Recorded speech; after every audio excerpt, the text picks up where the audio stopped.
everyone. Thank you all so much for being here. This is the 8th session of the Libby Legacy Project. I'm Rachel Recken, and we're excited. We're drawing close to our close here. We only have one more session, which is next Wednesday, again on a Wednesday and not on a Thursday, because of teacher conferences this week and next week. So tonight we have two different speakers, and I have some little intros for each one of them, which I'll do right here up front. And they're both with the EPA, and our topic tonight is the EPA and the cleanup here in Libby. So our first speaker is Bill Murray, who is the director of the Superfund Remedial Program for Region 8, the EPA's Region 8, which includes Libby and is based out of Denver, Colorado. And he's been with the EPA since 1980 and is responsible for the whole team that's working on the asbestos cleanup here in Libby, so we're lucky to have him here with us today. And our second speaker is Mike Cirian. And Mike received his BS in Civil Engineering from the University of Nebraska in 1991. And he's been a licensed professional engineer since 1997. And from 1991 through 2005, Mike worked for the U.S. Army Corps of Engineers on various different environmental design kind of projects. And Mike also was in the U.S. Navy Reserves from 1987 to 1994. So in 2005, Mike came to Libby to work on the EPA's, to be the on-site remedial project manager here for the Libby Superfund project. So he's our local person here. And he continues in that position today as the manager of on-site planning, asbestos removal, and remedial actions here in Libby. In 2009, Mike received the Superfund's Excellence in Community Involvement Remedial Project Manager of the Year Award. And Mike's been married to his wife Deborah for 30 years, has 3 kids and 3 grandkids, and he's been a part of our Libby Legacy group here right from the start, and we've been lucky to have him. So we're lucky to have both of them here to speak to us tonight, and please join me in welcoming Bill Murray.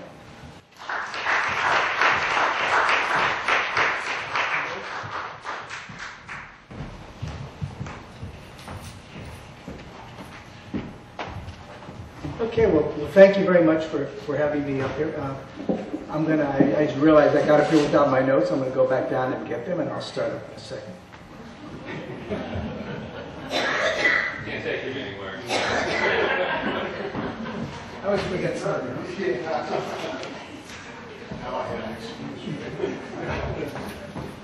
Okay. Let's see. As Rachel said, I've been with EPA since 1980. That's hard to believe. That sounds like that's a very long time ago. I guess it was. It was even before we had a Superfund program. Superfund didn't begin until late in 1980. But I've been involved with the Libby project going back to 1999 when we first started up here. At that time, I was managing the science group, and that included people like Chris Weiss and Aubrey Miller, who some of you may remember from the early days. They came up with Paul when we first got into the project. And let's see here. Pull down. I want to thank you for having me up here. I think this Libby Legacy project is a great idea, and I really am honored and pleased to be invited to be part of it. Can you hear me okay? Yeah. Okay. So what I'm going to talk about, I'm going to kind of go back a ways, quite a ways, and try to set a kind of the context for what has happened in Libby. And that will begin with maybe talking about the origins of environmental consciousness in the U.S., the beginnings of the conservation movement and the environmental movement. I'm going to touch briefly on the economics of pollution, because I think that's a big part of the story. And then I will get into the evolution of EPA. How did EPA come to be? The era of writing environmental statutes. I'm going to talk a little bit about CERCLA, which is the Comprehensive Environmental Response, Compensation, and Liability Act. It's better known as Superfund, and that is the statute that gives us our authority for everything that we're doing up here. And then I'm going to talk about EPA's involvement in the asbestos cleanup project finally. And a little bit of a disclaimer. What I'm going to say is strictly my thoughts and not really any official EPA point of view. And so I'm going to give kind of a broad context, and then Mike is going to really dig into the nitty-gritty of how we do these cleanups. All right, so the Industrial Revolution began in England in the mid-18th century, around 1750. And it quickly spread from England to Northern Europe and then to the United States. And the Industrial Revolution brought about profound changes in how man relates to nature, and those changes resulted in impacts that would not be really fully understood for a very long time. And I think the relation to nature during the early stages of the Industrial Revolution was an exploitative relationship, and it was based on the premise that nature's bounty is basically limitless, and also that nature's capacity to absorb the waste products of industrialization is limitless as well.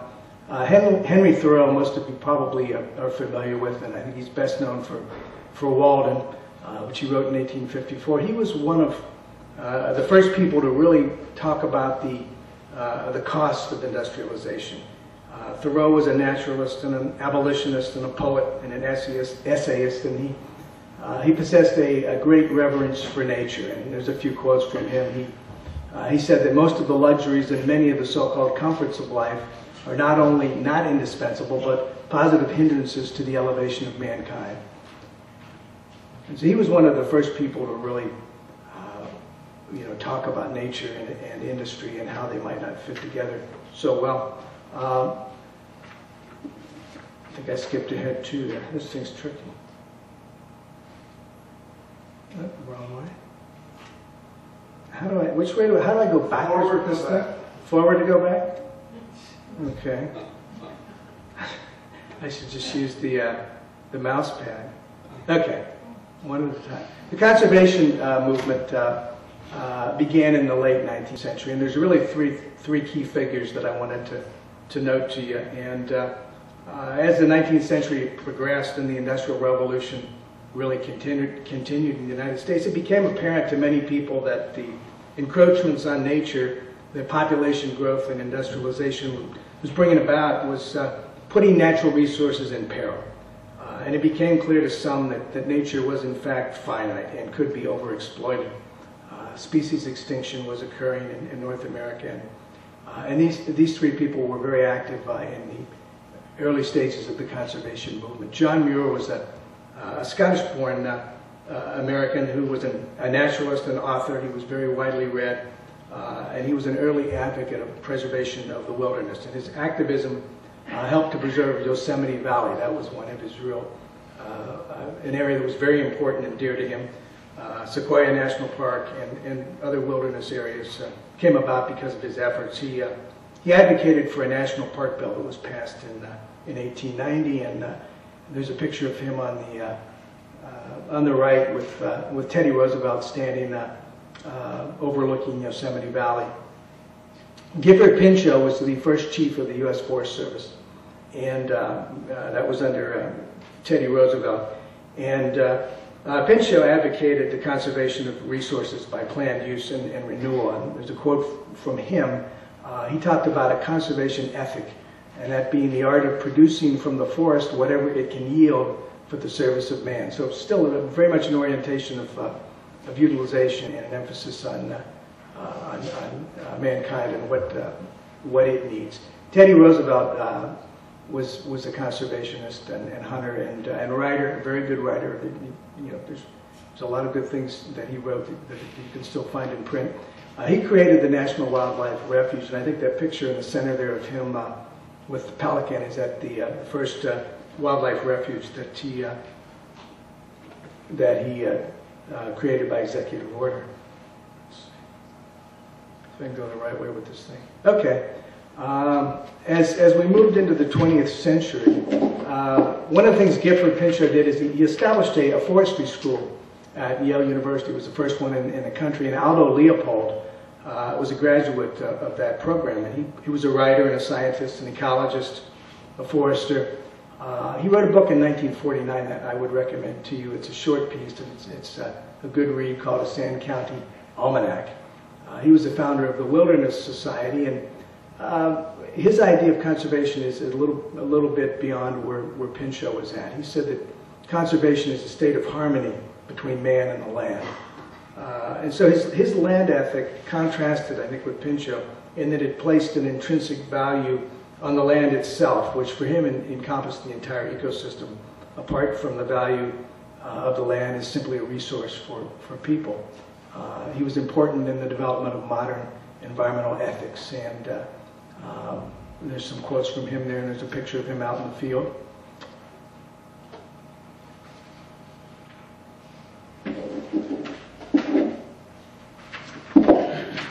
So I think many of you probably have heard of Rachel Carson. Some of you may have read A Silent Spring. That's her most famous book. It was written in 1962.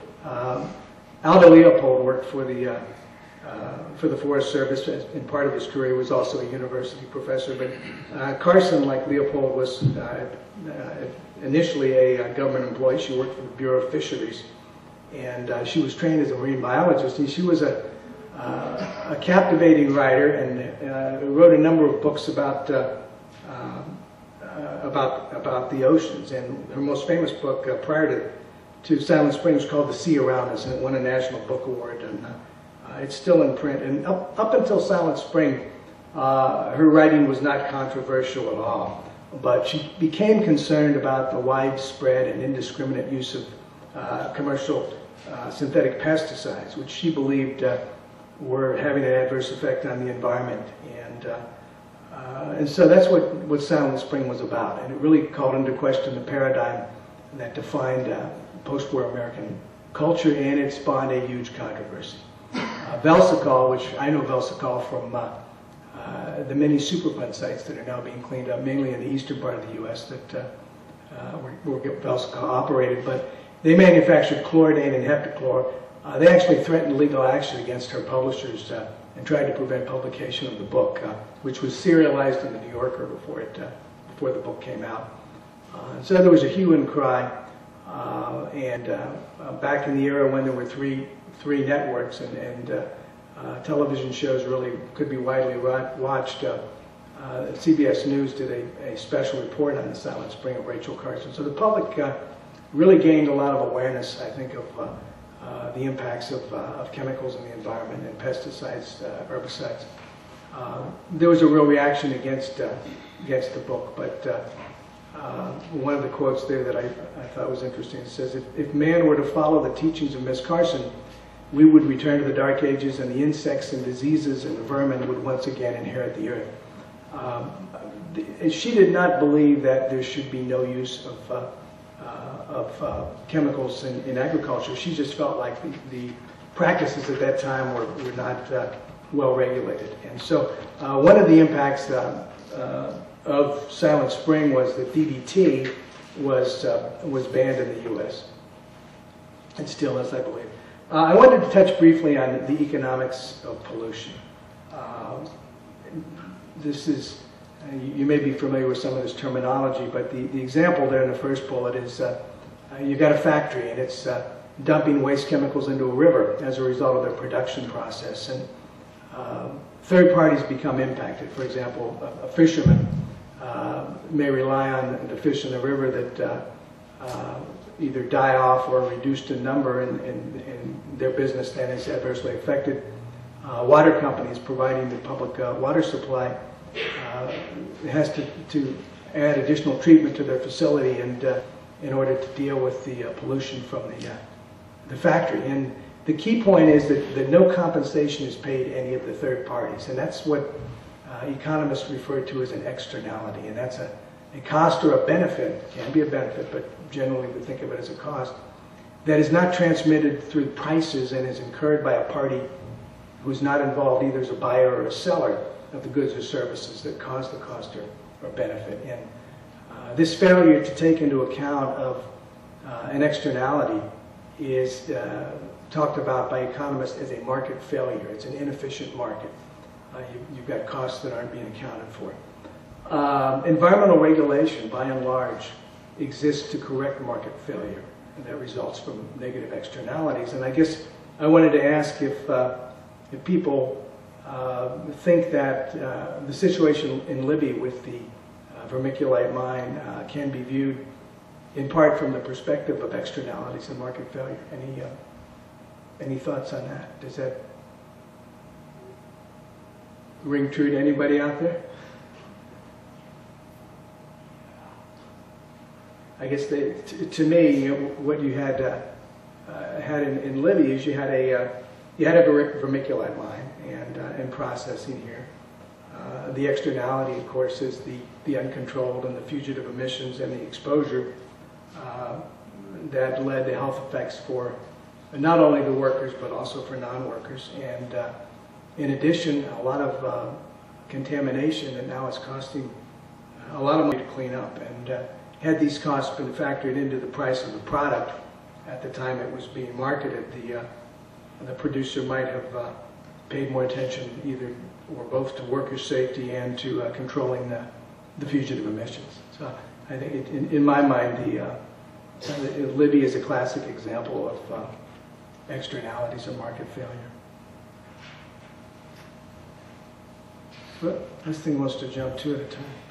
So as we moved into the 50s and the 60s, the post-war period, the public started to become more aware of environmental problems. Some of you may remember the stories about the Cuyahoga River in Cleveland, Ohio. This was a river that had a tendency to catch on fire, and it wasn't exactly a new thing. And it happened 13 times between 1868 and the late 1960s. There was a fire in 1952 that caused over $1 million in damages to dock facilities and such.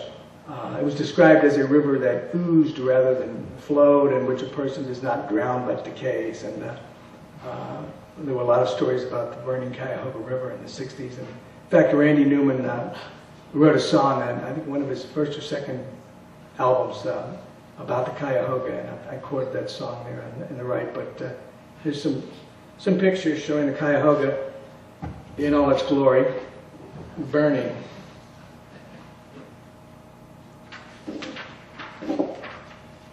So, in addition to water pollution, there were some notable air pollution episodes in this area that really caught the public attention. There was a town in Pennsylvania near Pittsburgh where there was a fairly significant zinc work.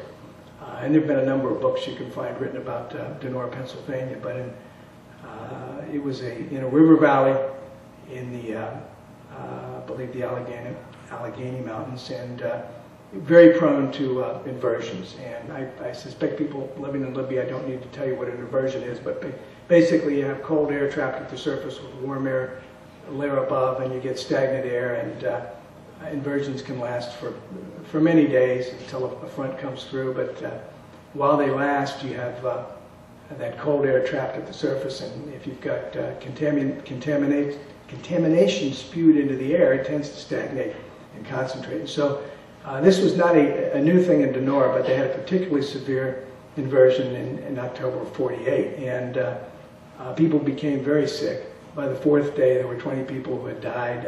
A lot of people were confined to their beds.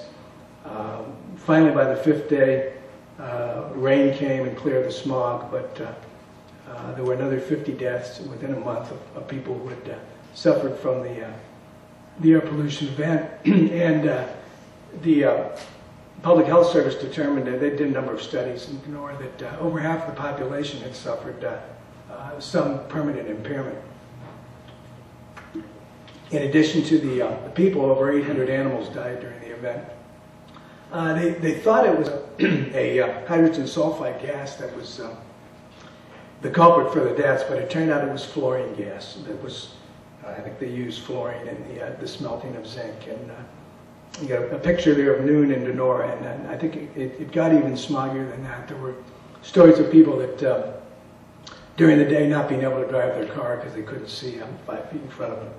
So Donora was something that people became aware of and added to the public awareness and concerns about pollution. And in comparing Libby and Donora, I thought there's some real similarities and also some differences. In both cases, you had an airborne contaminant that people were exposed to. In both cases, you've got towns that are located in river valleys that are prone to inversions, which trap and concentrate the contamination. Some of the differences, I think, principal one is that Donora, the exposure to the fluorine gas resulted in acute health effects, which took people out pretty quickly, and it made the causal link readily apparent between the event and the illnesses. Whereas at Libby, with asbestos, you're dealing with a fairly long latency period between exposure and health effects, and I think that served to mask the problem for decades.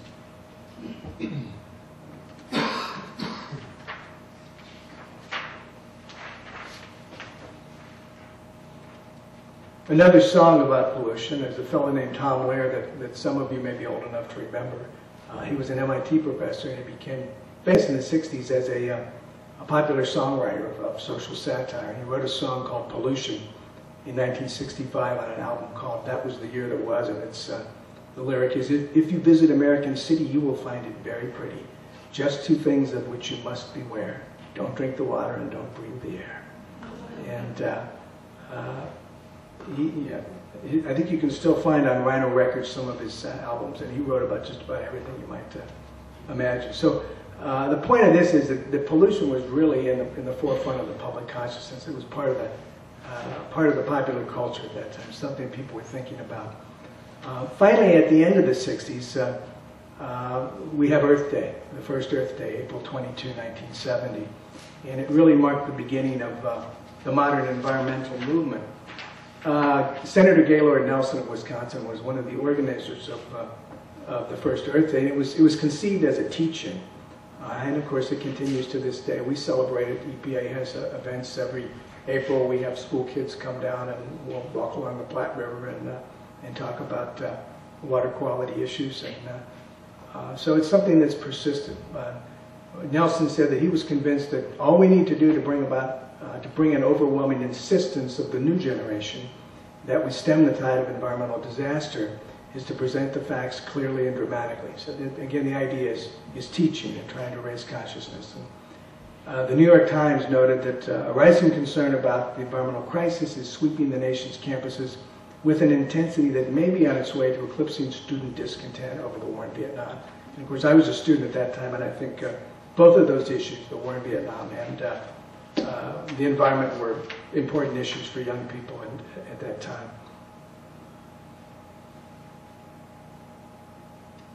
Oh, wants to jump too. So there we have the father of EPA, Richard Nixon. He was looking forward to what he thought was going to be a tough election in 1972, and at the time, the environment and the war in Vietnam were two major issues. They weren't the only ones. As looking back to the 60s, there were a lot of controversial issues. But one of the people that it seemed likely in 1970 that Nixon might face as an opponent was Senator Edmund Muskie of Maine.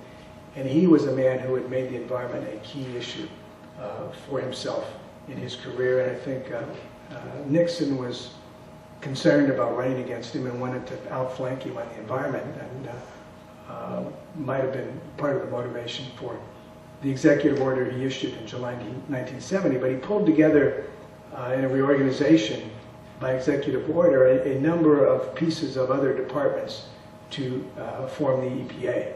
The executive order was in July, and the actual kickoff date for EPA was early December 1970. And you can see there where some of the various pieces were collected that became the new EPA. HEW was the Department of Health, Education, and Welfare. It no longer exists. It was broken up into a couple of other cabinet departments. So EPA is created in 1970. But at that time, and prior to the 1960s, environmental law was in a really embryonic state. There wasn't a whole lot of it. And if there was an environmental problem that you needed to deal with in your community, a lot of times you were limited to common law or public nuisance law. There weren't a lot of statutes. There was an old Rivers and Harbors Act dated to 1899 with permitting for discharge to harbors and rivers. But the enforcement capability was very weak. And none of these statutes were equipped for dealing with problems that crossed jurisdictional boundaries or state lines. So there was a need for additional legislation, and it really came from the 60s on through the 1980s. There's just a kind of the raw numbers of statutes, and these are federal statutes that were either passed or amended. A lot of activity from the 60s on, but Since the Oil Pollution Act was passed in 1990, there's been no major environmental statute passed. So really the era of legislation kind of reached its peak there in the 70s and 80s and then receded. There is just a listing, and I'm not going to go through it, of the major statutes from the 60s through the Oil Pollution Act. Excuse me. The one that I highlighted is CERCLA, and that's the one we know as Superfund, and that one came in 1980. I think maybe of interest to folks here in Libby, the 1969, the National Environmental Policy Act, that's the one that established the environmental impact statement process for any project that was done federal funds or on federal land, and I think that's maybe an issue for the related to the Montanore mine that I know is a hot button issue here in Libby.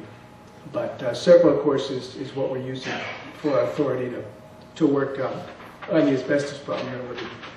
The common features of environmental statutes from the 60s and 70s tended to be dealing with operating facilities through permits that would tell you how much you could pollute. And it was kind of an end-of-pipe control, end of the discharge pipe, whether it was a smokestack or a water discharge point. Most of these acts were designed to be implemented by the states. The states would pass their own companion legislation to deal with water and air and waste. EPA would provide funding and still does through grants and also oversight of the state programs.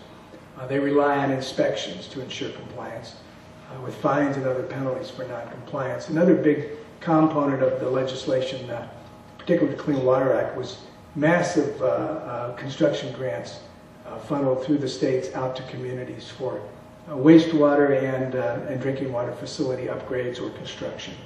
One of the limitations to these end-of-pipe programs is really no advantage for a firm to go beyond their permit requirements. If the permit says you can discharge 100 tons of sulfur dioxide a year, there's no reason to try to limit it to 50 or 30.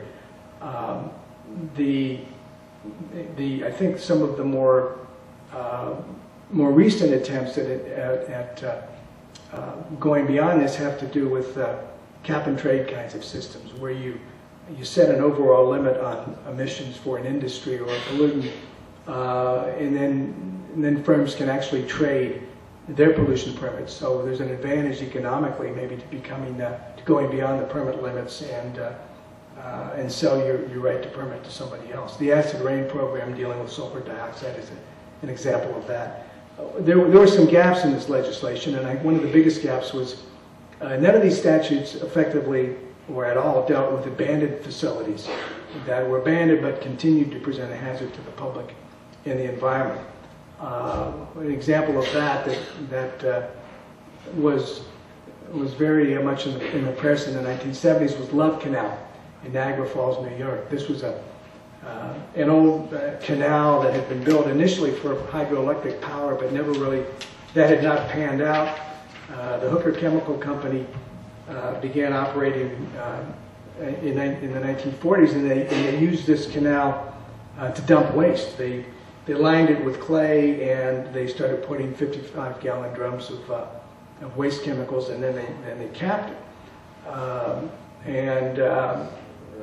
Then the Niagara Falls School Board needed land for a school. They ended up basically forcing Hooker to sell them the site for $1. The deed detailed all of the waste that was on the property and had liability limitations in it.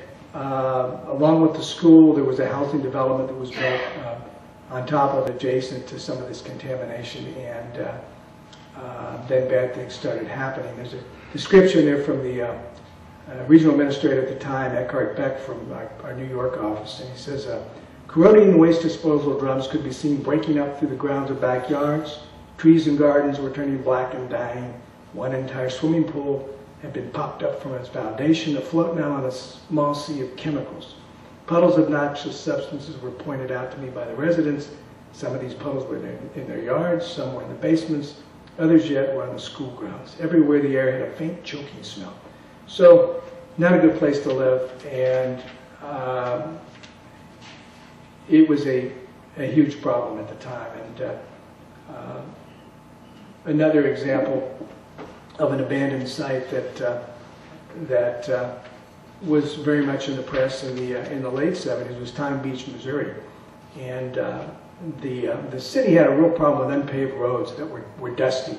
And they hired a guy named Russell Bliss, and from 71 through 76, he sprayed waste oil on the roads, and it cost him 6 cents a gallon. It worked really good. The dust problem was fixed.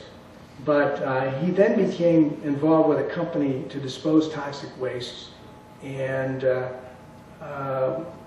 this company was taking waste from another firm, Nepico, that was producing Agent Orange for the military.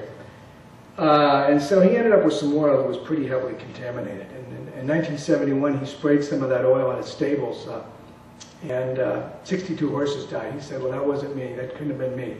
The stables owner were pretty sure it was him, and they started following him around. And there were other incidents like that at other stables where horses died. And so the government got involved.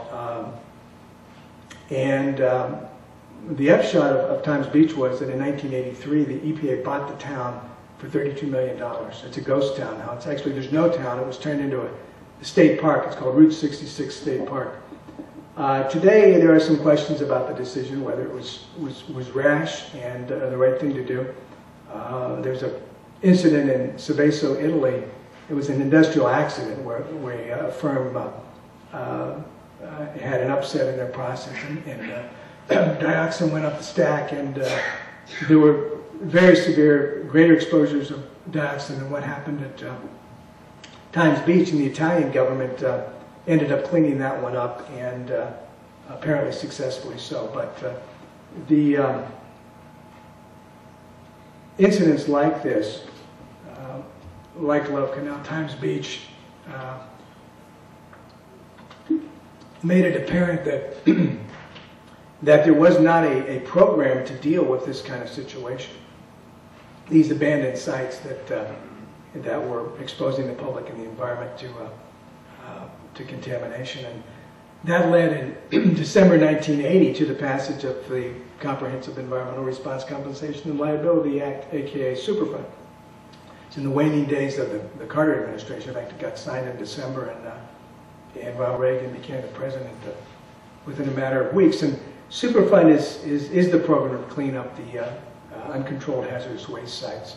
It allows EPA to clean these sites up and to compel the responsible parties to either perform cleanups or reimburse the government for cleanups. And in the event that there's not a responsible party, the taxpayers foot the bill. What we call orphan sites. There's a nice little graphic I pulled off of the EPA website, which gives you the kind of the yellow brick road of Superfund. In the lower left corner there is the beginning of the process. That's the preliminary assessment and site inspection. That's when we get a call from our state counterparts or from a community, and we go out and take a look. And not everything leads to the National Priorities List, the NPL. That's kind of the exception rather than the rule. There are other ways of dealing with these sites. There's state voluntary cleanup programs. There's our removal program and other programs as well. If a site does get listed, we move into, and some of you folks may be somewhat familiar with this process, but we start a remedial investigation. And that is designed to determine the nature and the extent of the contamination. And that can take some time to go through that process. It leads to a feasibility study where we lay out the options for dealing with the contamination. We then go out to the public with a proposed plan where we say, we've looked at this problem, we've got these alternatives as to how we might deal with it, here's the one we think works best. We get public comments then on the proposed plan, and then issue a record of decision. And that record of decision is a very important document. It tells us what we're going to be doing. And it leads then to a remedial design. That's the RD, and the RA is a remedial action. That's the actual construction work. At some point you finish the construction, you move to post-construction. Ultimately a site gets deleted from the NPL, and you see the sun rising there at the end of the road with reuse. In reality, this is an approximation. The actual process is often very messy. Things may happen out of sequence. Here at Libby, And at many sites, before you finish an RI, or maybe even before you've started it, you may determine there are risks that are such that you need to deal with them right away. And that's where the removal authority is used, which is part of the Superfund program as well. And that's what we've been doing here at Libby for since 1999. We've been using our removal authority to do cleanups. At the same time, we do remedial investigations. We also are already working on post-construction alternatives. Rebecca Thomas is out there, and she's been working with folks on institutional controls and operation and maintenance issues that will deal with things once construction is complete. And we're also working on reuse. Operable Unit 1 Riverfront Park is something that we work closely with the city on. So again, the process is messy, and sometimes things happen out of sequence. But this is kind of the idealized version of Superfund. Our involvement in Libby related to the asbestos problem really started with the Andy Schneider articles in the Seattle Post-Intelligencer in 1999, and we got out here quickly as a result of those stories, and we've been involved ever since. 2002, we added the site to the national priorities list, and we began screening over 3,000 properties, and the cleanups of residential properties began. 2008, we negotiated the largest cash settlement at that point in the history of the program, $250 million from the W.R. Grace Corporation. 2009, this is a very historical site we got here. We had the first public health emergency in the history of CERCLA, and that allows provision of federal health care assistance for people who have developed this asbestos-related disease. 2010, we do have 2 records of decision at this site, and we did them for what we call OU 1 and 2. That's the Riverfront Park area, and then at the base of Rainy Creek Road. And we've completed all the construction of both of those, and it paves the way for returning those properties to productive reuse. And I took a look at Riverfront Park yesterday. It's very impressive. It looks, I think, really good. And I'm glad that we got that done. In terms of the future here, we're waiting on our friends with the Science Advisory Board and our Office of Research and Development to finalize the toxicity values. And it is in fact very unusual for us to be doing site-specific toxicity values as we're doing here at Libby. But when we have those values in place in our IRIS database for cancer and for non-cancer health effects, we'll be able to complete our risk assessments and work on records of decision for the remaining operable units at the site. And those RODs will determine what additional cleanup might be needed and what kind of long-term measures we'll need to put in place. As some of you may know, we have a separate settlement account with W.R. Grace to fund institutional controls and O&M. And I think there's about between $11 and $12 million in that account. We will never really be gone from your community. EPA will continue to assess protectiveness every 5 years through our 5-year review process. And eventually, we expect the site will be deleted from the NPL. And that's it. And at this point, any questions? I think how are we doing on time? Probably got a little bit of time for a few questions.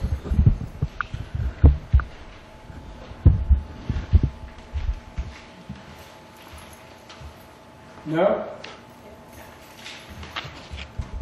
If anybody, yeah, okay. I just have to find it first. Uh-huh. Okay, back on the Love Canal, one of the bullets Yeah. was that the outcry didn't match the risk. Are I you think that's saying that the probably risk true. was worse than the outcry, or the outcry was worse than the risk? Well, there have been a lot of books written about Love Canal. There was a lot of hysteria at the time. In fact, people that moved out of there, some of them reported having trouble finding places to live because people thought whatever they had was contagious. There was one study that indicated that the stress from the fear created more health problems than exposure to the actual contaminants. It was one of those situations where there wasn't an awful lot of hysteria about What were we exposed to? I think there were concerns about cancer clusters.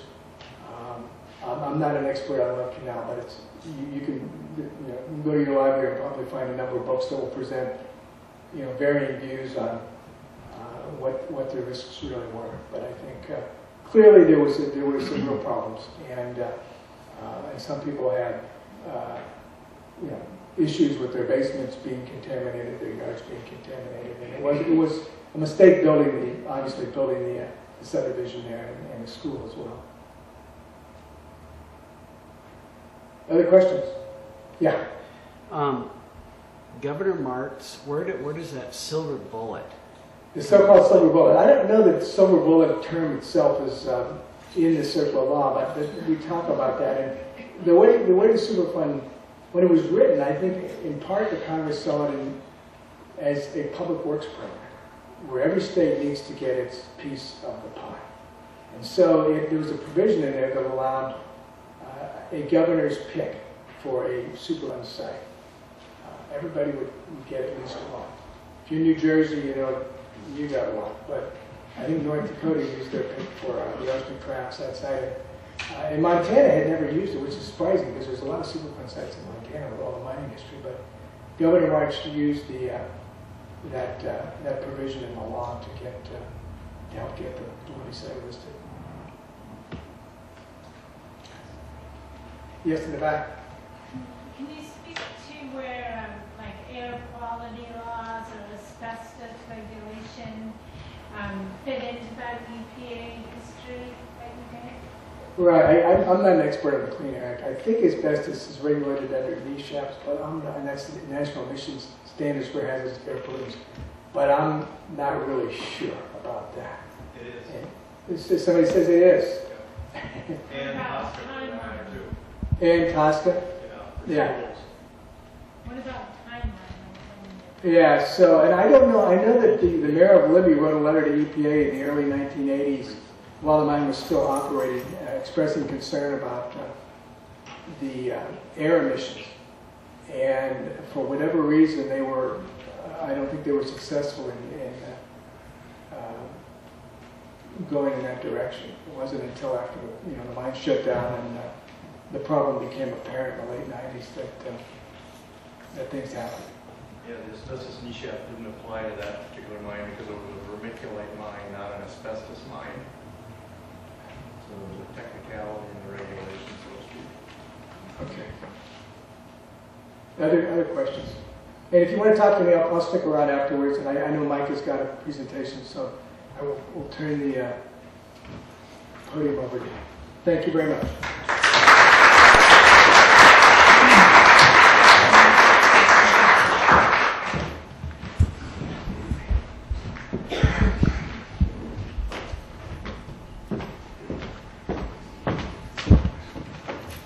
See if I can figure this out.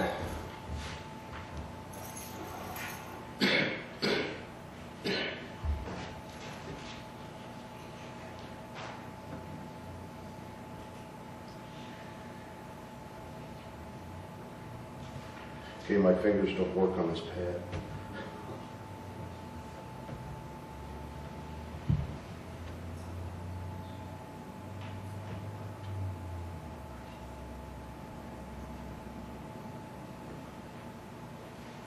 Go up to slideshow, Mike. At the top. See where it says slideshow? Third row. Keep going. Yeah. From the beginning. If you don't know where to start at the beginning.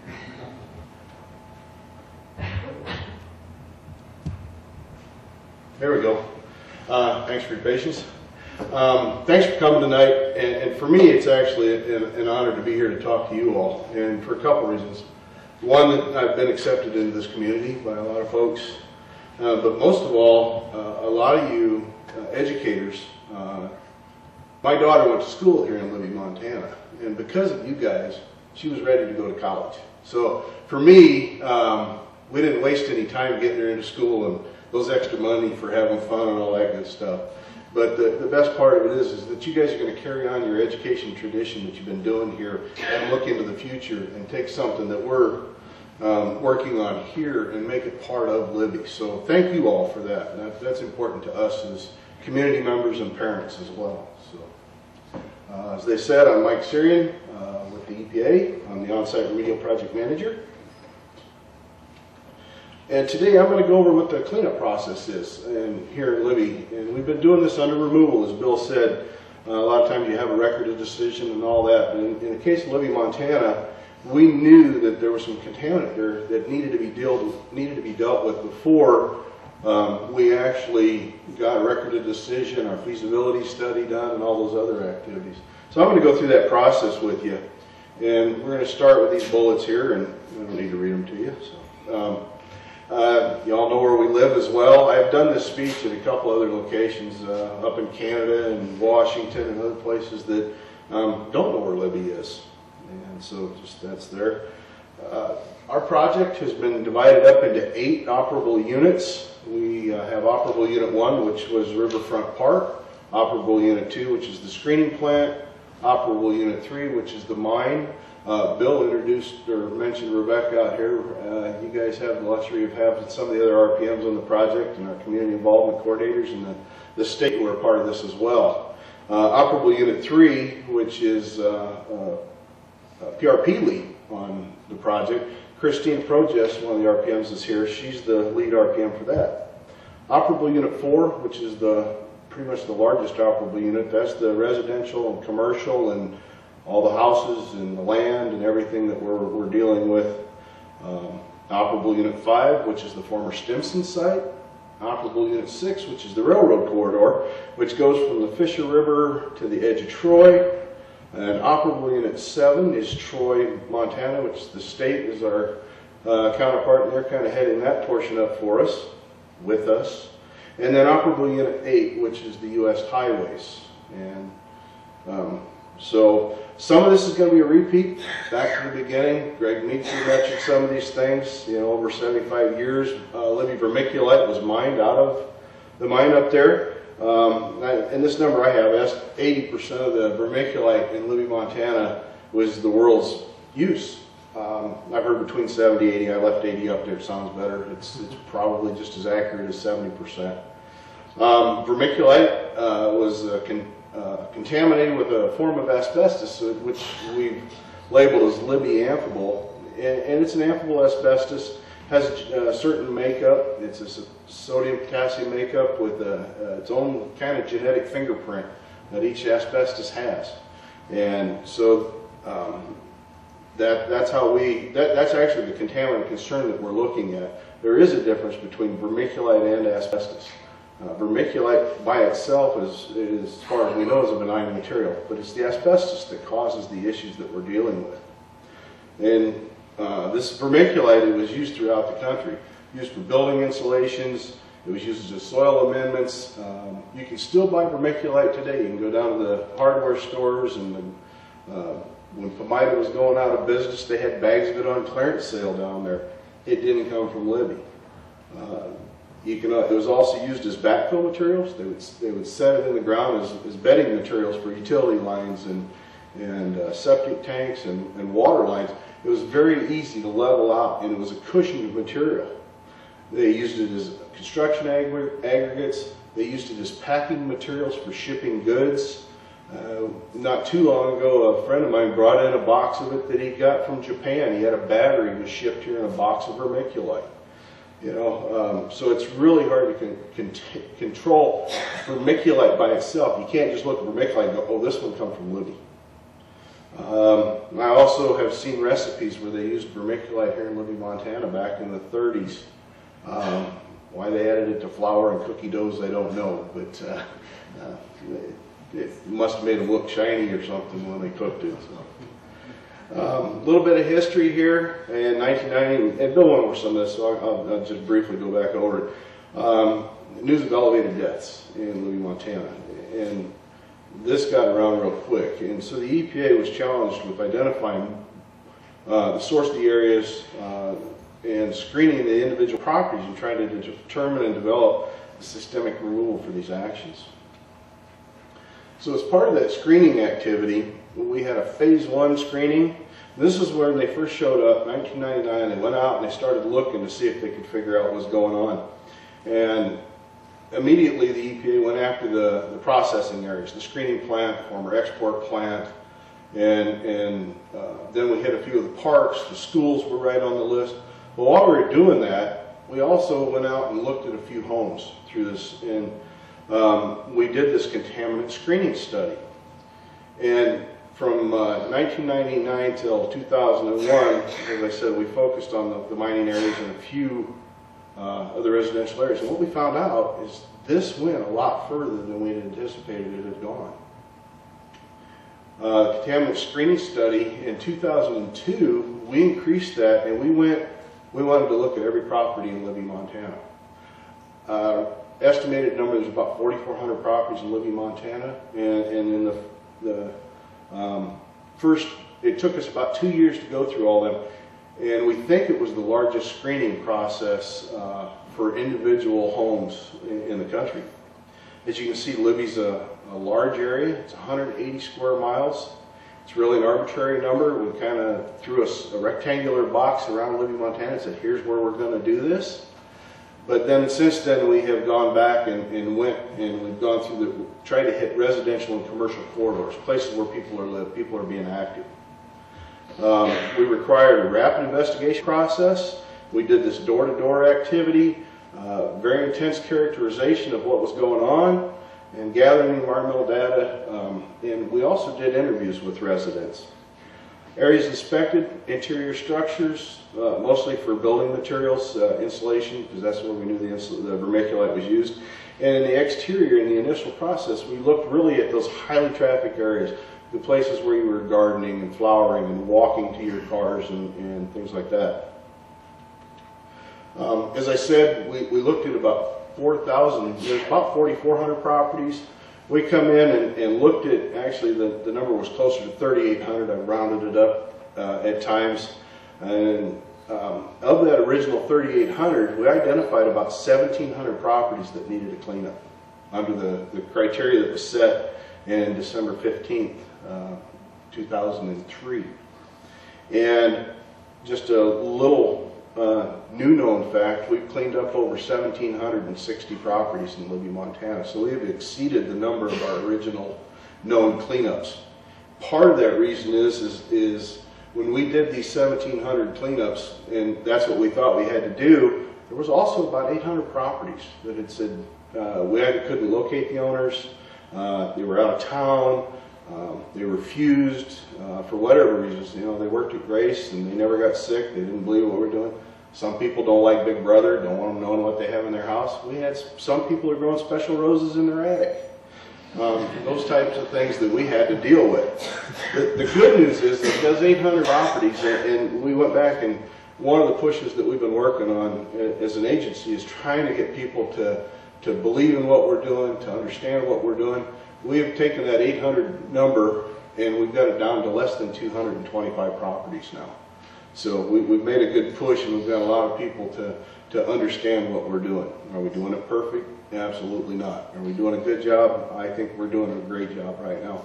And just want to let you guys all know that right now I think you got the best set of RPMs that you could have on this project. We have been through, I've been through over, in my stead here in 7.5 years, I think 15 different RPMs, including the current ones that are here. So, but we got a top-notch crew right now. You guys got the best of the best out of Region 8, I think. So, screening's still ongoing. We've gone to a neighborhood approach here in Libby, Montana. And so, if you have been approached in the past or you haven't, we're going through the neighborhoods, and we're starting out towards the Troy end of town. And we're going to work our way through, and there's 24 different neighborhoods that we're working on. We're going to try to get to every property that we can that will let us in. So, the neighborhood approach actually gives us some advantages to the way we do work as well. We get into a neighborhood, we hit them, we don't have to move our equipment near as far to get to those things. And the reason we're doing that now instead of back in the beginning is in the beginning when we first got here, and why we went into removals, because we saw some contaminants there, some homes that were what we like to call my gosh homes. You know, you went in there and went, we need to do something with these right now. And so those were the ones that went to the first of the list. After these 1,760 plus properties that we've done today, we're kind of at a level now where all the properties are pretty much the same. There's some contaminant there. We're waiting to know what the exposure is, and again, the Science Advisory Board is going through the tox number. We have a few we still know that we need on the list, and we've got these other ones that are in this little pending category that we're just not quite sure, is it in the risk level that we need to go do a cleanup? And so we're going after that, and we're trying to get those numbers. As part of the removal techniques, it's changed in the 7.5 years I've been here. We went from fixed price, things like that, but we still use a work design. This is something that we go out and we do a field investigation. We collect a lot of supplementary information. We determine the extent of contamination on these properties, and then we do some detailed field reconnaissance. We have, and I'm sure you guys have seen them out there in the white suits and the little flags going in the yards and a lot of samples going on. We do drafting. We get a full-blown, it's a survey. It's not an official survey that you could use as a county records, but they label everything in somebody's yard. And then that gives us a chance to calculate the depth that we need to, or calculate the amount of materials we need to remove based on our depth of removal criteria. We also can do estimations on the amount of interior material that's going on in Libby. We utilize these plans to drop a full set of plans and specs that we can take to the homeowners. And as part of that, we do a field review of the work plan, because there are times that we've done a work plan, we've come back to the home 6 months later, 3 years later, and there's reasons for that. We show up to a house sometimes and we're ready to go, and the homeowner says, not this month, I got a wedding going on. You're going to have to come back some other time. Well, we need to keep the construction machine going, things like that. So we move these properties in. Some people just change their mind. Well, we go back to a property and that design no longer fits. There have been numerous changes to them. So we have to go back and re-look to make sure that it's accurate to the date that we're going to do the cleanup. We also do a lot of homeowner input. Is this, the property that you have, and as we've started talking to homeowners and going through that, we find out that homeowners change their mind what they want. They had a whole lilac bush set out there and they don't want them no more. They're going to take a portion, they're going to put a new shed in the background, and they don't want yard there, they want a drive going back there now. So we take those ideas from homeowners, we try to accommodate them as much as possible. We can't dig this swimming pool and pour it for you. There's certain things we are not limited, or we are limited to do, and that $250 million that Bill talks about, it sounds like a lot, but when you're spending $20 to $30 million a year, it goes quick. So we get there, we finalize those work plans, we develop a site-wide set of general notes for the designs, we're ready to go to contract. This is what our community involvement coordinators will bring out to you to look at. It's your property. This isn't yours, but it's somebody's. And it shows areas that need to be removed. If you see the big red line kind of going around there, and then in the lower left-hand corner there, it goes way out. Those are non-use areas. Non-use areas are those areas that are heavily forested. You've got a lot of extra land, but nobody goes and does anything in there. You've got limited use areas. Limited use areas, those are your horse pastures, your hay fields. Those things you might go out once in a while. You might cut the hay once a year. Things like that. Then you've got the common use area. Common use area, that's the area that's pretty much green here, and it's pretty much the green part around your house. It's the lawn that you use. You're there, you're doing something, you're mowing it once a week, twice a week, once every month if it's my choice. But, and then you have those special use areas, and these are the ones that are the ones that you're down on your hands and knees. They're your gardens, your flower beds, your children's play areas. Those are things you're down on your hands and knees, you're digging around, you're planting, and you're disturbing those dusts and getting them up in your breathing zones. These are the ones that have us concerned with the activities that are taking place. Also included in that we've added over time are like gravel driveways. Why would we add gravel driveways? Well, you drive through it, you crush the gravel up on your tires, you throw the dust in the air, that dust has to settle somewhere. It blows around. So these are things that would be considered a special use area. Special use areas, cleanup is done just by visible vermiculite. And if you remember, I told you vermiculite's not what really we're here to clean up, but as part of that mine, the vermiculite was in the same location as the asbestos when that mountain was formed some 25 million years ago. Now, vermiculite and asbestos, they intertwined, and vermiculite's layered materials that when you heat it up to about 2,500 degrees, it exfoliates or pops. And we have found that there's fibers potentially between these flakes of vermiculite. So in those areas where we know that you're on your hands and knees or where folks are doing things, we go ahead and we take those out. And then if you also remember, I said there's vermiculite that comes in flower pots that you're still buying today, or it comes from other areas. We can't tell the difference. And so we're struggling to a point now where we've got some of these properties that are newer properties that were built in 2005. These properties, the only thing we're finding on there is a trigger is vermiculite in their flower beds. Well, they're telling me they just bought the vermiculite down at the hardware store, or it come in the plants that I bought in Kalispell. So with that, what do? Do we just remove it anyways? Well, back in the beginning when we were doing these properties and other parts of the yard had to come out, we did take those things out. Now, like I said, we're into that. We don't know what it means. And so we're actually we're going through lots of studies. We're doing all kinds of extra scientific experiments to get the science that everybody tells us to keep going after. And so we're actually doing a flower bed study. It's called, we make these study topics really hard to understand, so we call this one a flower bed study. And we're going to go out and do some activity-based sampling and find out what does it mean for these other vermiculites that are out there. Under the current work and restoration plans, they've gone to A&E for designs.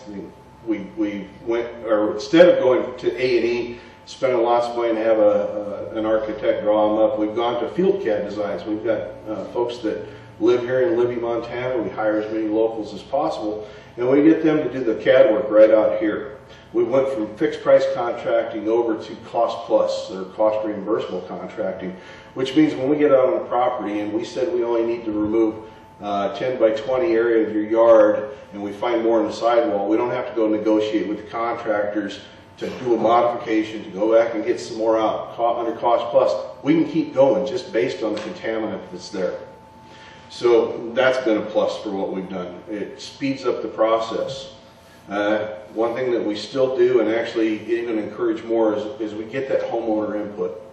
You know, we go to them, we take the initial design to them just before we're ready to work, ask them if there's any other changes. We try just as hard as we can to find out, so when we're done, we don't have to come back and bother you anymore. We've developed a site-wide scope of work for all of our designs. We did away with the modifications, as I said, and we've cut the number of site visits. It used to be, we did the contaminant screening study. Then we come out and we did the investigation. Then we did a design. We brought the design to you.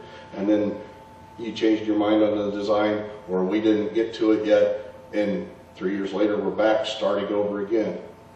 We're to a process now under this where we're doing the field CAD designs. Usually within about 6 months, we can be on your property cleaning up after our initial visit. That's not saying you're going to get a cleanup in 6 months, because right now we're still doing investigations. We've shut down construction for the season.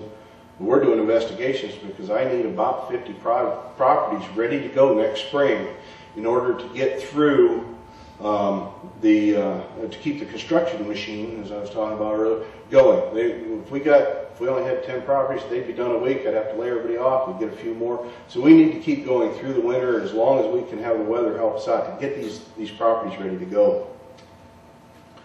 The removal process. There's a pre-removal activities, there's removal activities, control of materials, control of personal exposure, and then waste disposal. Under removal activities, one of the things that we do, if there's an interior or if we completely have to get into your yard where you don't have access, homeowners are relocated. They're put in local hotels, they get per diem. We try to make it as comfortable as possible if we don't have to.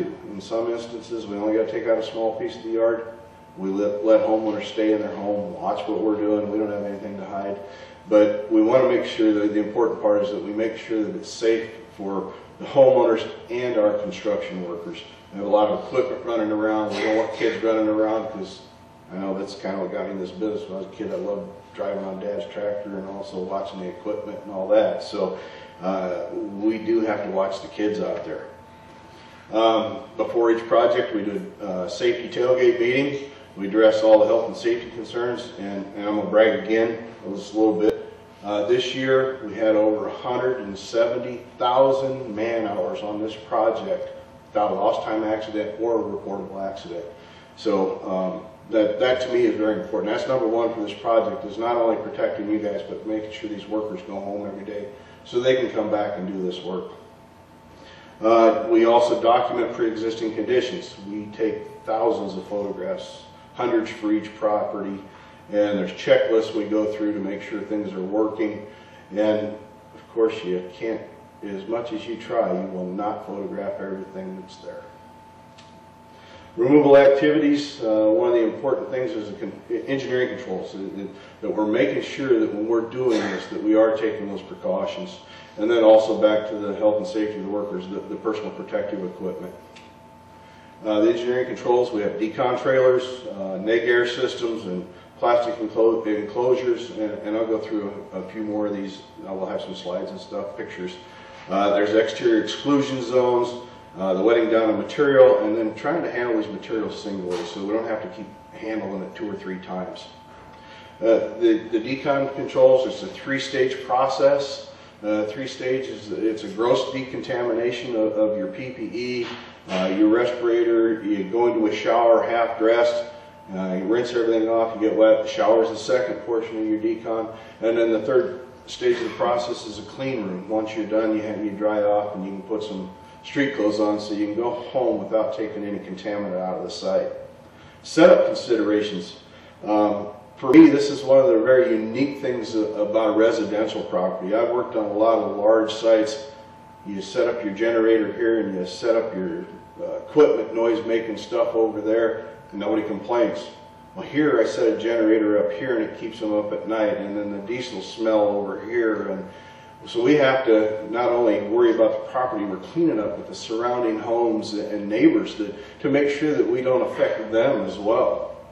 And then there's water supply and capture, and that's dirty water. It's clean water going to dirty water. There's decon water. There's water that we use for dust control. So those things all have to be taken into consideration. The enclosures I was talking about for interiors, we have an entrance zone. You have the area where the contaminant's taking place. The neg air pressure system, that has, I don't know, a lot of you might have seen it, but there's a box outside with a little ribbon blowing on it. It sucks air out of that house. There's so many air exchanges in the area that we're working, and the reason the little ribbon's on there is to make sure that the machine's working when we drive by, and that machine has a HEPA filter on it to make sure that no contaminants leaving the site. As far as exterior controls, we really need to know, we start at the back of the property, work our way out. We have to have logistics so we're not running over septic tanks. We have to know that we're not cutting through certain power lines. We shut power off to homes, and then we find power lines that are still live and they're at the home, but they don't belong to that home. They go somewhere else, and so there's a lot of things that you got to deal with here. You all know the magic orange fence. I've heard that term a lot myself. That's that orange fence that on one side you got to be in the white suits with the respirator. People on the other side taking pictures, talking to them, don't need to have it. Now, the magic orange fence really is to keep you out of the project zone. It's not to keep any contaminant in. That is to make sure that when we leave at the end of the day, or even during the day, that somebody's dog doesn't come run through the project, some kid doesn't come up and crawl underneath the tractor to ask questions and things like that. So we've tried to take that message that we hear about this contamination, the magic fence, because people would hand the plastic over the fence to the guy in the dirty zone. Somebody would go around to another spot and they'd talk to somebody. We tried to isolate that so it's not the appearance of something more than the reality. But the one really nice thing that we do with all these things, We have ambient air monitors that we monitor every project we work on. We have sampling that goes on. In this project, we've had over 100,000 samples, both personal protective samples, soil samples, air samples, ambient air samples, activity-based samples. We're doing everything we can to make sure we protect this community. Water is one of the best methods we have. If there's no dust, there's nothing floating around in the air. And at least that's what our samples have been showing. And we test to very low levels. Problem is with water, if you use too much, you ever try to load a bucket of soup, it doesn't work very good. So we've come to learn how much water we need to keep the dust down. All of our trucks have a sealed in-gate. They've got a sealed box. They get tested to make sure nothing's leaking. We wet it down, we throw wet soils in it, we pour water over the top, and then we cover that truck, and that truck goes to the mine site. So we have samples set up along the haul routes to make sure that we don't get contaminants showing up there. We also have interior work that needs to take place. And if you see the blue box and then that tornado vac in the back, that's a process that sucks the vermiculite out of the house, goes through that tornado vac, and then puts it in that box. We have a dozen of these boxes out at the landfill. We have them set up in a full location, empty location, and once we get so many full ones, we clean them up. I'm going to go into a little bit more of that. Moving trucks and payloads, we've used poly to keep the trucks so we don't have to do decon when they come in. They're staying on clean material. We also have gone to what we call reject material, non-spec rock. It's not dirty. It's just rock that can't be used for gravel driveways. We throw it down. We get it pretty cheap. It's actually cheaper than poly, replacing the poly all the time. So we throw it in, we go to the back, and then we pull it out and throw it away as we go as well. So these are some controls that we've learned over time that we can save money on the project, speed the project up. This is the interior work. This is the one job I wouldn't want to do. Summertime, 100 degrees outside. You can look, one guy's got a little bit of blue around his face. He's got his ripped Tyvek. He's wearing 2 Tyvek outfits. We double them up. It's probably one of the dirtiest jobs that they have is up in the attics. It gets 140, 150 degrees up in the attics, and it's tough work. You can see how tight those spaces get back in there, and there's a lot of contaminants got to come out. Exterior work, it can be hot as well. We're in the Tyvek, the water's there again. Personal protective equipment, respirators with HEPA filters. Now you can always tell a HEPA filter, it's got that purple hue to it. And then you always know that you've got a HEPA filter. The Tyvek, the rubber booties, the gloves, and the duct tape. And now we're going to get into where's this waste go. The waste from the homes, the interior materials, the vermiculite, it goes to a special landfill cell that we built down at the Lincoln County landfill. And all the soils materials go back to the mine site. The landfill, this is where these blue boxes I was telling you about, we have them full. We regulate how many we need to have before they go back into it takes about 3 of those to be able to open the landfill, because it's quite expensive to open the landfill up for us to use it. We have to hire so many workers to get the water in there. We have to have somebody to monitor. There's decon of the trucks. And so we don't want to go in with one box, open it all up, be done in an hour, and then go back to doing something else. These blue boxes come in, and if you see the white tent there, they're dropped off in there. They shut the doors. They spray down all the vermiculite and building materials, and then they make a slurry out of it, and then that can go outside into the landfill cell, and that's covered daily when we're done with our operations. All the soils material go back to the mine site. The mine site has a paved road from, it's up there at Rainy Creek, and there is no trespassing, please. But we have caught people up there. And the trucks stay on pavement. It's one of the things, another one of those things that we learned, that we can keep these trucks cleaner. The decon goes a lot faster. They go up there, they roll the tarps back, they dump their contaminant, they rinse out the back, they cover the trucks back up. Those trucks are going back to town. If there's a truck hauling soil in this town, it's either a clean soil, if it's going to our project that's coming from our new soils going back, or it's somebody that the EPA isn't working with. Any soils that we have that are dirty are covered, and the trucks are covered both going out and coming back. So just kind of want to let people know that we do that.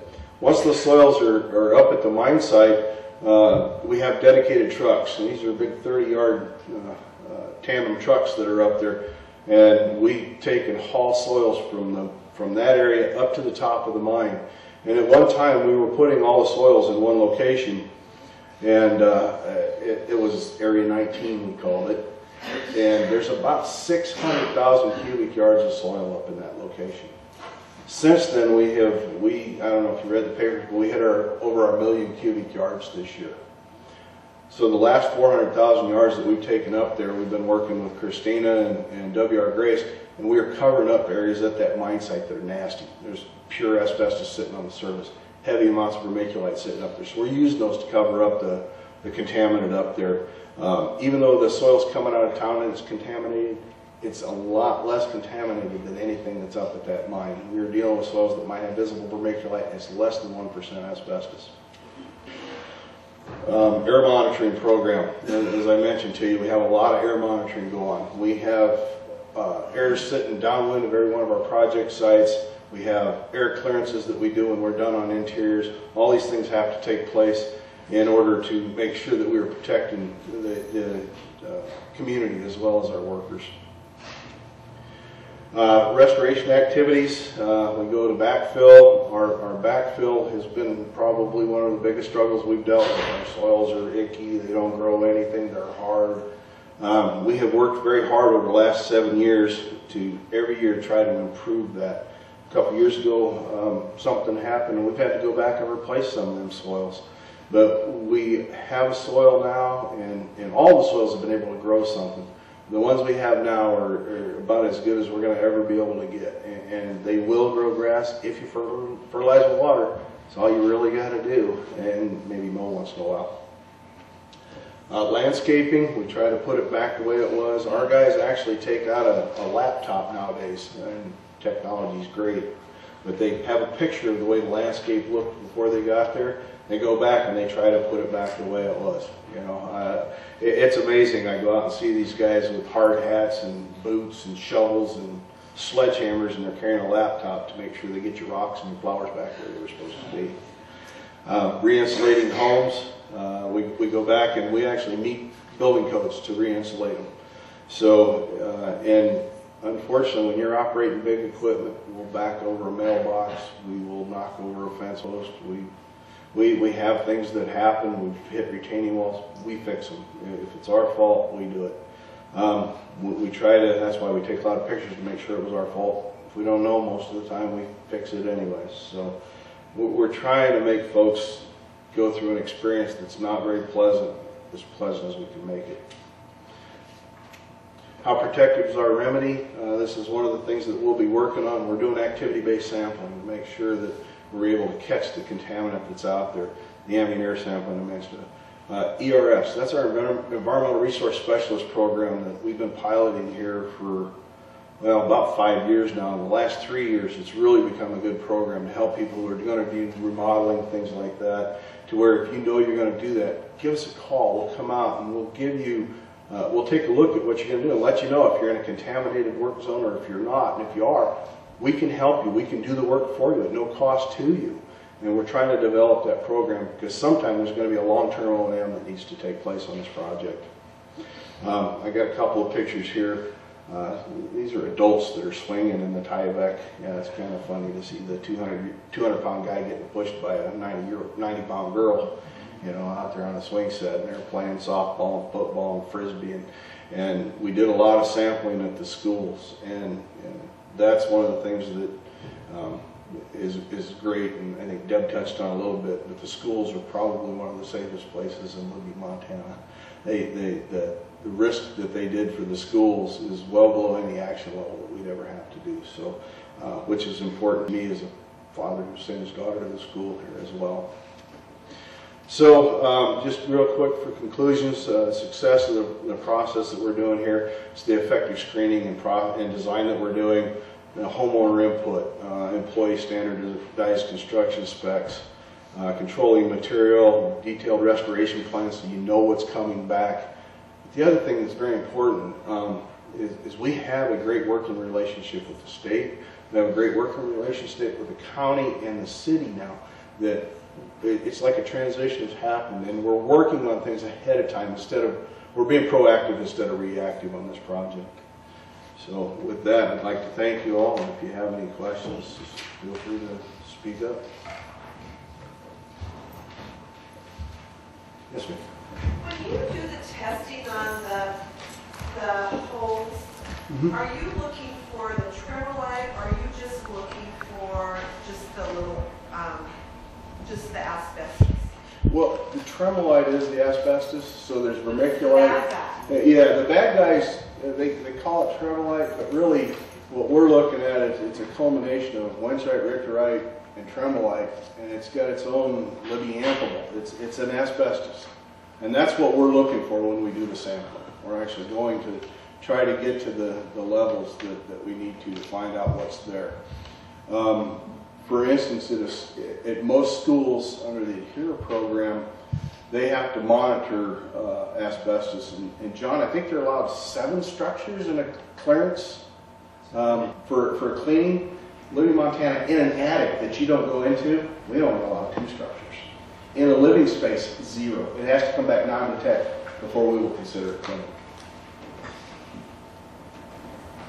So is it, I'm just wondering why you go into a place that has vermiculite that may have come from some other source, or likely did, and you spend the money to clean that up instead of, I mean, is it possible to test it and say that there isn't anything here and then save that? Or that's a great question that I deal with on a very regular basis. And back in the beginning, I said we had these worst first properties. We had a lot of properties that had a lot of contamination on them, and to find out if that one little flower bed, if that vermiculite actually come from Libby or not, I've got crews there. It's cheaper to actually take it out than do a study. Now we're doing that flower bed study because we're at a point, it's going to cost more money to actually do a cleanup than to find out what's there. And as we do this, as we go through, some of the vermiculite, you can look at it and go, yeah, this comes from right up here on the hill because it's non-spec material. It's got a certain shimmer to it. It's got asbestos mixed with it. We don't even have to sample it. It's coming out. Now, when you're looking at something there, the homeowner's telling me, look, I just bought this down at XYZ store, and it's got it in the pot. My wife bought a bag of stuff. She come up to me and she goes, isn't that what you're taking out? You know, and I'm like, yeah, where'd you get that? Oh, I just bought this bag of vermiculite from XYZ store. Or not bag of vermiculite, but bag of potting soil. So it's one of those things that we have to weigh what's more cost effective, what's more effective, and does it really matter if it comes from somewhere else or not at that point. Yes, sir. Were there any concerns before all the cleanup started happening with the Libby schools and the air testing and all of your testing procedures? The answer, I think the simple answer is yes, of course there was concerns. That's why the schools were some of the first places they went after when they got here and started doing the work. They knew there was vermiculite around the tracks around the high school. They knew there was vermiculite in certain areas. Working with Gene here, I go and do this talk to his students, and he was showing me one of the projects they're working on. Go back in, and there's a drawer full of vermiculite from Canada in there, you know. And so we have to deal with those things. And yes, we put the schools were one of the things that were on the front burners for this. Yes, ma'am. I just wanted to ask, so we heard Deb talk about the reference concentration point and all the scientific advisory group and toxicity. Do we have any inkling at this point how that would affect the standards of cleanup? You know, right now I don't even want to make a guess. I know we're going after everything we can. If we've got a property that needs a cleanup now, we're getting everything that's there that we can find. We're going to go ahead and do it. We've got some properties that I mentioned, we're in this pending category. Those are the things we need to find out what that science board is going to tell us what the toxicity level is, what the reference concentration, and how that's going to affect our cleanup standards. And so when we can get into remedial instead of this removal process we're in. And so trying to get there, I know everybody says should have done science a long time ago, and I can't disagree with that, but I also know we have a lot of contamination. We needed to get out of here quick.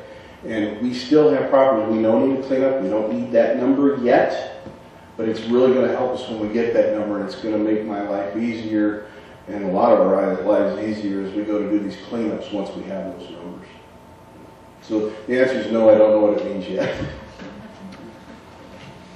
Anybody else? Yes, Eugene. So I know when you first started, it was called the public emergency. So you don't. I mean, it's like the heart attack patient's on the ground, he's having the big one, and you can't wait for 10 years to find out what's the best protocol to try to help this guy. But at the same time, so you guys jumped in here and started cleaning, but there's no doubt that you've gotten better in your cleaning process now. Oh, absolutely. Better equipment and your techniques are better and so on. Are you finding yourself having to go back and clean up some of your earlier sites, some of the first ones that you did? Are they up to the standards, those first ones, compared to what you're doing now? Okay. The question is, we're going to have to go back to homes, really. And I do want to kind of clarify something. We got here, it wasn't a public health emergency. There was an emergency here. Public health emergency didn't happen. A few more years than that. A couple years ago, 3.5 years ago. Yeah. So, but before that, we were under removal, which is an emergency situation. Generally, OSCs come in, they start a removal, they start going through the process Bill showed you, and then you get to a record of decision, and then you know what you got to clean up to. We got here, knew we had to clean up something. We've been under removal for 12 years now, not 6 months. So we've cleaned up a lot of properties. Are we going to have to go back? The reference concentrations will tell us that. But yes is the answer, because some of them we've already had to go back to because folks who have gone and we've changed our cleanup standards and we've learned some things, and they'll go to do a remodel, and when we're there we'll find out, wow, we need to get this while we're here too. When they first did these screenings, as I mentioned, they did those highly trafficked areas. Now we're out there and we're looking at 200-acre places at a time now. At least we started back in 2005 when I got here. Average size property was 0.3 acres. Our average size now is over 3 acres. So the size of our properties that we're dealing with have increased a lot. But I'll know that answer once we have the reference concentrations. But in the meantime, we do go back into that environmental resource specialist program and go back to properties when people do come across exposure. One other Go ahead. Mike, can you talk a little bit about the decision process when you're approaching a structure as to when you remove and when you consider something contained and therefore leave it alone? Sure. And one of the analogies I like to use, the question is how do we know if we have to take it out or not? If it's an accessible area, and when we say accessible, it's something that's used frequently. You got an attic and you have to go up there to check your wiring, or you store your Christmas tree up there, or children's cribs, whatever it is that you store in your attics. Those are accessible. If it's got an entryway that people frequently go into, crawl spaces, if you go down into your crawl space and it's your cannery, things like that, down in there, we found vermiculite in the crawl spaces in the soils. Places that are accessible are where we go into. Those walls that are blocked off. And for a lot of you, Asawood School, we had an incident here back in '06 where somebody punched a hole in the wall, vermiculite come out. We really need to treat those walls just like we would a gas line on a car or a propane tank line. You don't want to puncture holes in them. It's contained. There's no exposure as long as they stay in those cavities. But once you punch a hole in there, that's when the potential for exposure happens. So those are the kind of things that we need to identify as the best we can is where they're at. So we can contain them where they need to be contained. And then we have to have a program. Again, I'm going to brag about this ERS program. That's out there when you know you have to breach that. It's just like a mechanic when he knows he's got to fix a brake line and he's going to drain some of that out. They have precautions that they take to do that. So we want to make sure that we do the same thing. So, so the real simple answer to that is if you can get to it, without having to damage something, then we're going to probably take it out. If you have to punch a hole in something or cut it away, then it's probably going to be contained until you let us know that we need to help you take it out. Yeah. And just a quick question. Back at the mine site, where you're hauling everything to the mine site now, will there be a plan in the future to to revegetate that, to try to stabilize that material up there with, native grasses, trees, shrubs, whatever? There will be a plan. Christine will be working on that with W.R. Grace. In the meantime, we are already using those soils, those last 400,000 yards. We've been taking that to these areas. We dump it up there. Grace's contractor spreading it out, and they're planting vegetation on it. And it's amazing how quick that grass grows up there on top of that mountain. That's good soil. Other questions? Well, thank you all very much. I appreciate your time.